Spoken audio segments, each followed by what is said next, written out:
Assalamualaikum warahmatullahi wabarakatuh. Halo semuanya, perkenalkan saya Quina Zahra, mahasiswa PPG Prajabatan Gelombang 1 tahun 2023 dari Universitas Tanjung Pura.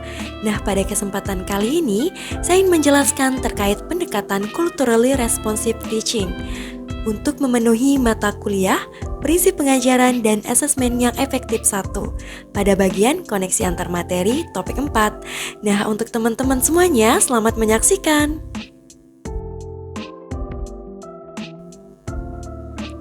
Pendekatan Culturally Responsive Teaching atau CRT adalah pendekatan pembelajaran yang secara sengaja mengintegrasikan budaya, sejarah, nilai-nilai, dan pengalaman pembelajaran peserta didik dari berbagai latar belakang ke dalam pengajaran dan pembelajaran di kelas. Tujuannya untuk menciptakan lingkungan pembelajaran yang inklusif dan mendukung bagi semua peserta didik, seperti meningkatkan hasil belajar, membangun rasa harga diri bagi peserta didik, serta meningkatkan pemahaman tentang keadilan sosial dan menghormati dan mengapresiasi beragam latar belakang budaya peserta didik. Kemudian langkah-langkah melakukan pendekatan CRT sebagai berikut. Yang pertama, identitas diri peserta didik. Kedua, pemahaman budaya. Yang ketiga, kolaborasi. Keempat, berpikir kritis untuk refleksi. Dan kelima, konstruksi transformatif. Lalu, apa saja kekurangan dan kelebihan dari pendekatan ini?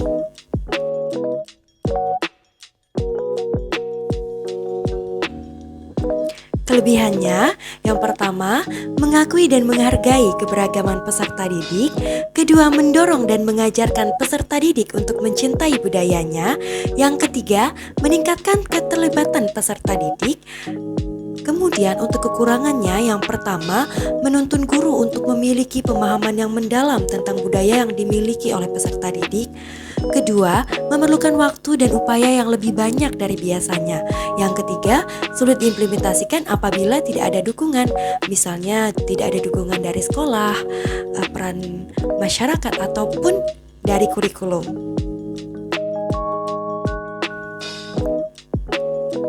Nah, perlu kita ketahui bersama apa kaitan antara pembelajaran dengan pendekatan CRT dan terciptanya lingkungan belajar atau lingkungan kelas yang aman, nyaman, dan berpihak pada peserta didik.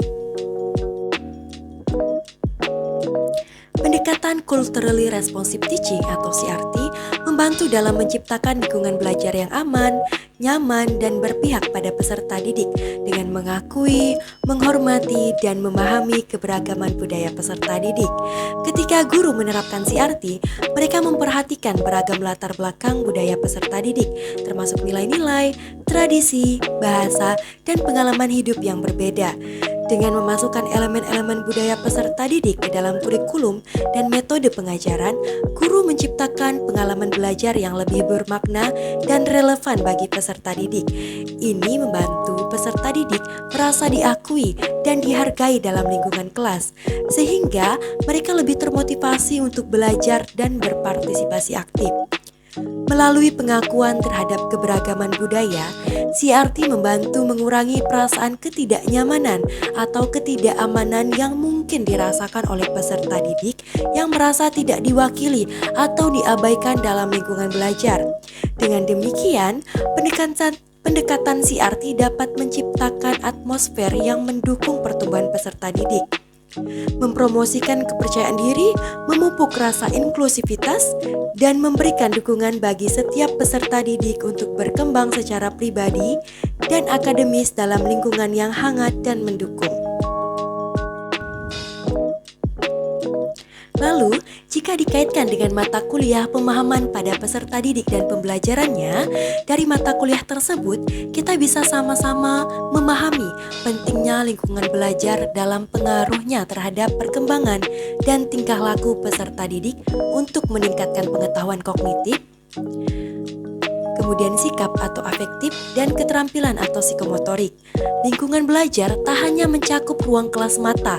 Ki Hajar Dewantara menyadari bahwa dalam kehidupan anak ada 3 lingkungan yang menjadi faktor penting dalam kesuksesan pendidikan. dan menjadi pusat pendidikan itu sendiri. Menurut Ki Hajar Dewantara, konsep lingkungan belajar terdiri dari 3 unsur utama, yakni tripusat pendidikan. Nah, kemudian apa yang dimaksud dengan tripusat pendidikan? Tripusat pendidikan merupakan 3 komponen utama dalam mendidik anak. Yang pertama, sekolah, yang kedua, keluarga, dan yang ketiga, masyarakat. Sekolah merupakan pendidikan formal yang harus dirasakan oleh anak. Terutama di sekolah tersebut, guru dapat memberi dukungan kepada peserta didik dalam proses pembelajaran, menciptakan komunikasi yang baik dengan peserta didik, menghargai dan mengapresiasi. Yang kedua, keluarga. Keluarga merupakan pendidikan informal yang berperan dalam membentuk keyakinan terhadap sesuatu, agama, nilai moral, serta budaya dan keterampilannya. Di dalam keluarga ini juga merupakan tempat meletakkan dasar-dasar kepribadian anak yang di usia muda. Kemudian, masyarakat. Masyarakat merupakan pendidikan tidak langsung, di mana anak mencari pengetahuan dan pemahaman sendiri dengan perbedaan latar belakang, budaya, pendidikan karakter, dan hal lainnya. Oleh karena itu, 3 komponen tersebut harus selaras dan saling bersinergi untuk menciptakan lingkungan belajar yang aman, nyaman, dan berpihak pada peserta didik. Terima kasih telah menyimak video ini hingga akhir. Semoga apa yang saya sampaikan dapat bermanfaat bagi kita semua. Saya akhiri, wassalamualaikum warahmatullahi wabarakatuh. Sampai jumpa.